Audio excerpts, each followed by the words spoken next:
بسم اللہ الرحمن الرحیم۔ السلام علیکم۔ سیرت النبی صلی اللہ علیہ وآلہ وسلم، باب نمبر 35۔ پچھلی ویڈیو میں ہم نے بیان کیا تھا باب نمبر 34۔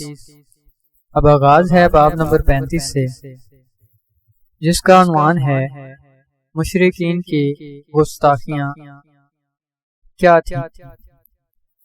اللہ کی قسم، محمد نے جیسے ہی اس کے دروازے پر دستک دی تو وہ فوراً اس حالت میں باہر نکل آیا گویا اس کا چہرہ بالکل بے جان اور زرد ہو رہا تھا۔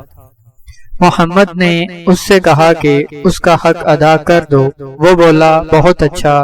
یہ کہہ کر وہ اندر گیا اور اسی وقت اس کا حق لا کر دے دیا۔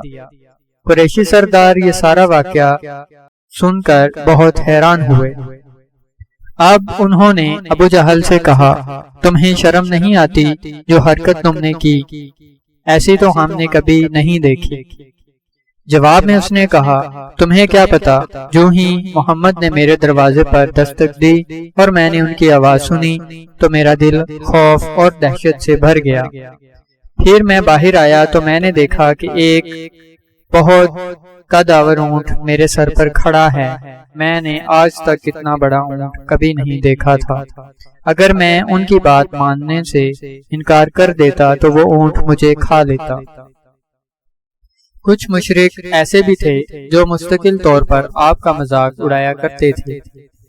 اللہ تعالیٰ نے ان کے بارے میں ارشاد فرمایا، ترجمہ: یہ لوگ جو آپ پر ہنستے ہیں اور اللہ تعالیٰ کے سوا دوسروں کو معبود قرار دیتے ہیں، ان سے آپ کے لیے ہم کافی ہیں۔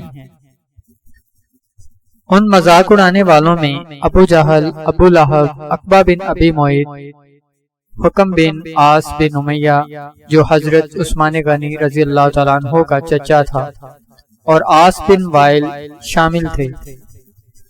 ابو لہب کی حرکات میں سے ایک حرکت یہ تھی کہ وہ حضرت صلی اللہ علیہ وآلہ وسلم کے دروازے پر گندگی پھینک جایا کرتا تھا۔ ایک روز وہ یہی حرکت کر کے جا رہا تھا کہ اسے اس کے بھائی حضرت حمزہ رضی اللہ تعالیٰ عنہ نے دیکھ لیا۔ حضرت حمزہ رضی اللہ تعالیٰ عنہ نے وہ گندگی اٹھا کر فوراً ابو لہب کے سر پر ڈال دی۔ اسی طرح عقبہ بن ابی معیط نبی کریم صلی اللہ علیہ وآلہ وسلم کے دروازے پر گندگی ڈال جایا کرتا تھا۔ عقبہ نے ایک روز آپ کے چہرہ مبارک کی طرف تھوکا، وہ تھوک لوٹ کر اسی کے چہرے پر آ پڑا۔ جس حصے پر وہ تھوک گرا وہاں کوٹ جیسی نشانات بن گئے۔ ایک مرتبہ عقبہ بن ابی معیط سفر سے واپس آیا تو اس نے ایک بڑی دعوت دی، تمام قریشی سرداروں کو کھانے پر بلایا۔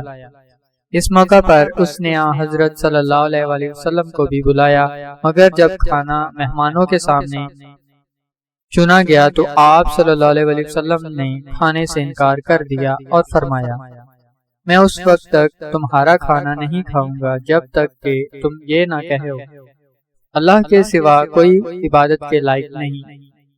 چونکہ مہمان نواز عرب کے لوگوں کی خاص علامت تھی اور وہ مہمان کو کسی قیمت پر ناراض نہیں ہونے دیتے تھے، اس لیے عقبہ نے کہہ دیا، میں گواہی دیتا ہوں کہ اللہ کے سوا کوئی معبود نہیں۔ یہ سن کر آپ صلی اللہ علیہ وآلہ وسلم نے کھانا کھا لیا۔ کھانے کے بعد سب لوگ اپنے گھر چلے گئے۔ عقبہ بن ابی معیط ابی بن خلف کا دوست تھا۔ لوگوں نے اس سے بتایا کہ عقبہ نے کلمہ پڑھ لیا ہے۔